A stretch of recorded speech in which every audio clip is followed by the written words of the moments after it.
కృష్ణా జలాల కేటాయింపుపై తెలుగు రాష్ట్రాలకు నదీ యాజమాన్య బోర్డు కీలక సూచనలు చేసింది.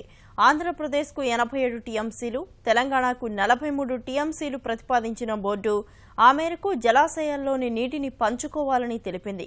ప్రతిపాదనలపై అభిప్రాయం తెలపాలని కోరింది. కృష్ణా నీటి పంపకాల విషయంలో తెలుగు రాష్ట్రాల మధ్య నెలకొన్న సందిగ్ధతకు తెరదించేందుకు నేరుగా నదీ యాజమాన్య బోర్డే రంగంలోకి దిగింది. మధ్య మార్గంగా ఓ అంగీకారానికి రావాలని చెప్పి చూసిన బోర్డు స్వయంగా ప్రతిపాదనలు చేసింది. ఆంధ్రప్రదేశ్ 87 టీఎంసీలు, తెలంగాణ 43 టీఎంసీలు వాడుకోవాలని సూచించింది. రెండు రాష్ట్రాల ఇంజనీరింగ్ చీఫ్లకు రాసిన లేఖల్లో ఈ విషయాన్ని పేర్కొంది.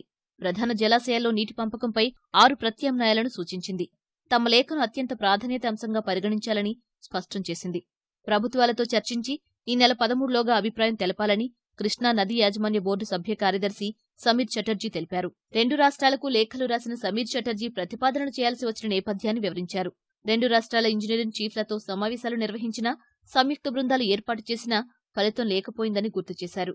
ప్రత్యామ్నాయాలను పరిశీలించాలని సూచించినప్పటికీ పట్టు వీడలేదని లేఖలో చటర్జీ ప్రస్తావించారు.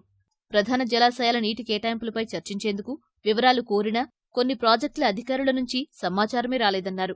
ఈ నేపథ్యంలో తాము చేసిన ప్రతిపాదనలను రెండు రాష్ట్రాలు అంగీకరిస్తాయని ఆశాభావం వ్యక్తం చేశారు.